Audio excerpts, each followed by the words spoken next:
lots of different minorities, but how do we change these images so that America changes as the images change? Well, just 2 points on that. Just wanted to speak to two issues. Number one, the nature of the media is they only cover what's a conflict. So moderation and bridge building is not newsworthy. It doesn't make the news when we get 10,000 people in Chicago at our annual convention, for example, or in Los Angeles, and we bring government and all sorts of civic leaders, and we talk about how we as Americans of all different faith backgrounds are working together for justice, are working together against any kind of extremism, are working together for peace and security for the people in the Middle East. It just doesn't make news. So unless there is a conflict, and usually the story, if you look at the stories about Muslims, it's usually about their religious holidays.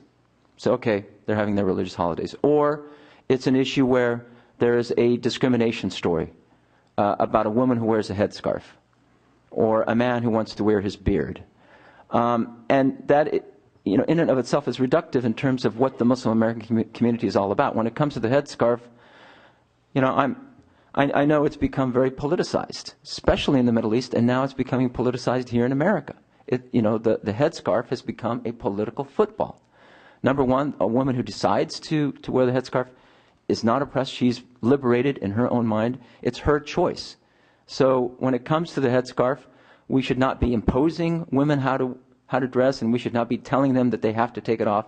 We should be pro-choice on that issue.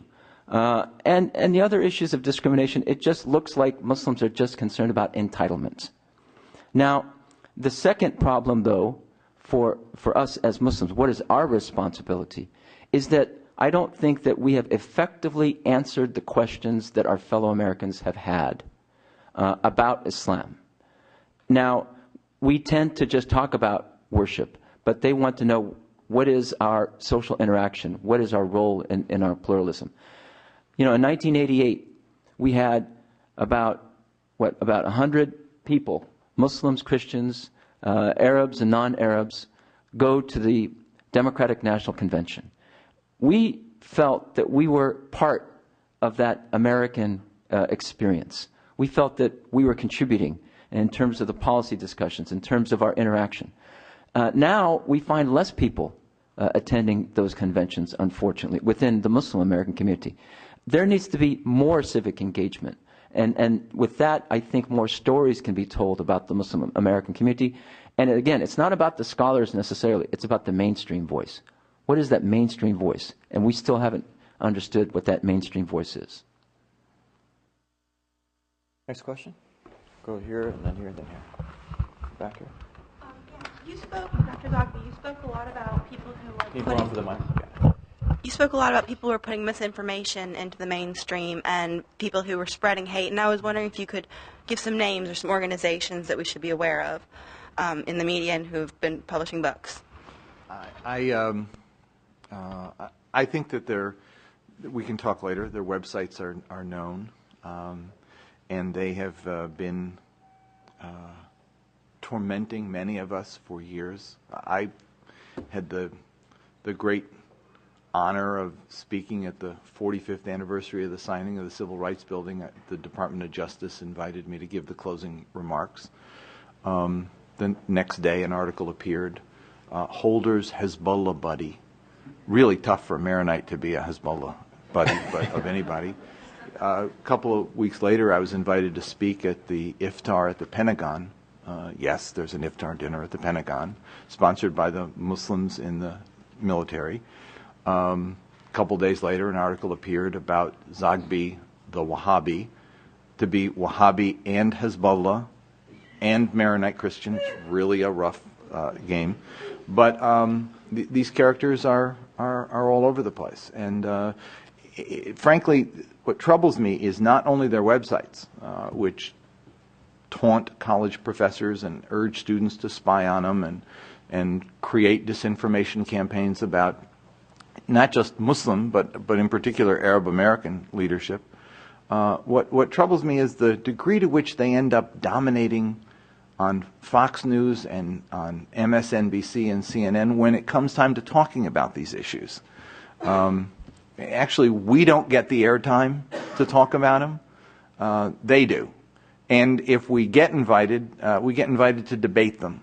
And frankly, I don't want to engage in a debate with these guys. And so it does become a bit of a problem. And I think that where the media has a responsibility is to fatten their Rolodexes a little bit and be more responsible. I just want to add, it's not just that we're invited to go and debate them. We're invited to go and deny the accusations. Yeah. So it's really the cards are stacked against us, and then you just look like you're in denial, and it goes back to the media question. How come the message is not getting out? Because the only time you're invited is to say, okay, we're not terrorists, we're not extremists. And so that's all people think about. That's one thing. And number two, we were also called part of the Wahhabi lobby. Number one, we're not lobbying anything. We're just here to educate people about who we are and what we represent.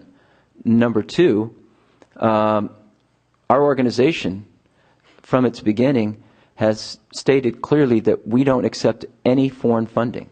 Not because it's an issue of legality, it's perfectly legal, but we have decided that we wanted to stress the Muslim American identity.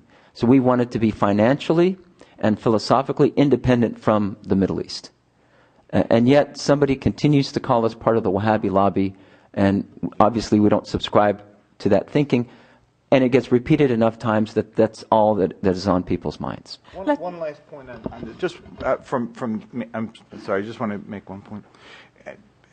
I got my doctorate in religion, and then I did my postdoctoral work in how religion is used in societies under stress.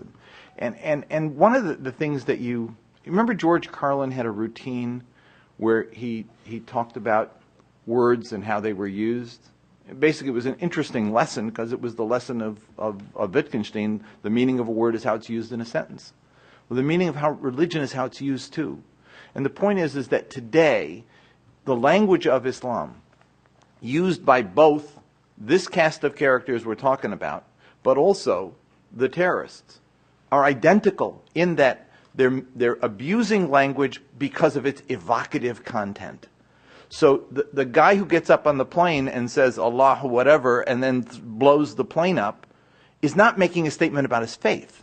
What he's really doing is making a statement saying, I really hate you guys, or I'm really angry, or I'm really upset, or it might be, I'm mad at my dad. I mean, we could psychoanalyze what he's doing. But similarly, the guys who throw Wahhabi, I remember on the playground, people calling me names. I mean, they're calling names, and the name they choose to call is the name that has the most evocative reference. There was a time when I might have been called a Marxist, socialist, communist. Now I'm called a Wahhabi Hezbollah. Basically, it's a way of taunting because the word has evocative content. Somebody says, Jesus Christ. They're not making a statement of faith. They're saying, I'm really mad right now. And that's the same thing that's going on here on both sides of this. And so I think we need to understand the use and abuse of language in this context, and understand that these guys who are throwing these names about, calling him Wahhabi or me Hezbollah, the truth value of it means nothing. They're not concerned with that. They're looking in their dictionary of like, what's the worst word I can use right now? And I think I'll call him this. That'll work. Well, let me just say again that there's nothing new about this, really. Mm-hmm. I meet new friends also every day and new arguments. But Jefferson, believe it or not, worried about this in his own days, that the media might be taking control and, influencing the thinking of the community so that it would have more power than it should in a democracy. This is a problem that America has that it needs to solve, not only with respect to Muslims, but with respect to media in general. But as far as a Muslim, my approach is that instead of complaining, about it, which is, we've done enough of that, let's look for a solution. And the solution for me is to start it. There are a lot of Muslim doctors in this country. There are a lot of Muslim business people in this country. But Muslims in the past shrank away from being lawyers, from being reporters, and so on. And now there is a generation of young Muslim lawyers that I'm very happy to see around the country. And where are the communication people? If you want your own authentic voice to be heard, where are you? And if you are sitting in a paper and somebody hears your objection to the news they're just about to publish, maybe you'll be able to modify that view. So my approach to this is that, okay, we know the problems. Let's now move in and do our part in correcting it. There's a question here. Right here. Next. So you've already referred to the, I guess, like media appeal of moderation or of interfaith work and how that kind of doesn't necessarily play. And, you know, with psychological research that says that when you respond to somebody's argument, you almost solidify it in the opinions of the listener or the viewer. So what are we supposed to do if we can't refute their arguments, when we can't sell our moderation, when we can't sell our identities? What are Muslim Americans supposed to do? Well, number one, we feel that, you know, there's a verse in the Quran that says, when it refers to hate, it says the rhetoric of hate is like the scum on top of water, it will float away. But the good work that you do that is of substance will remain on earth, that will benefit humanity. So it just tells you, number one, ignore all the rhetoric, ignore all the noise. It will always happen. It's been happening from the beginning, and it continues to this day.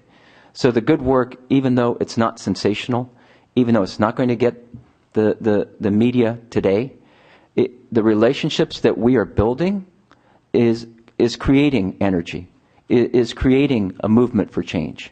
Because the people that we get to know, the Jim Zogbys, the Azizahs, the Reverend Ed Bacon, Rabbi Leonard Bierman, these are great people. Jeremy Ben-Ami of J Street. These are great Americans.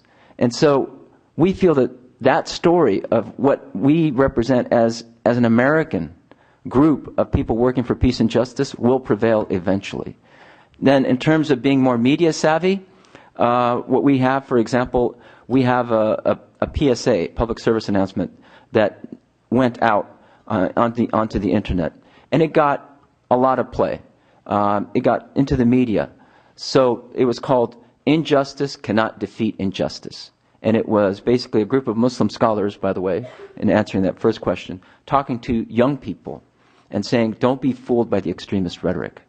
So those efforts are getting significant media coverage, but as we know in any media, it's only within people's memory in a short span. The next week is a whole new story. So you have to keep thinking about telling that story over and over again.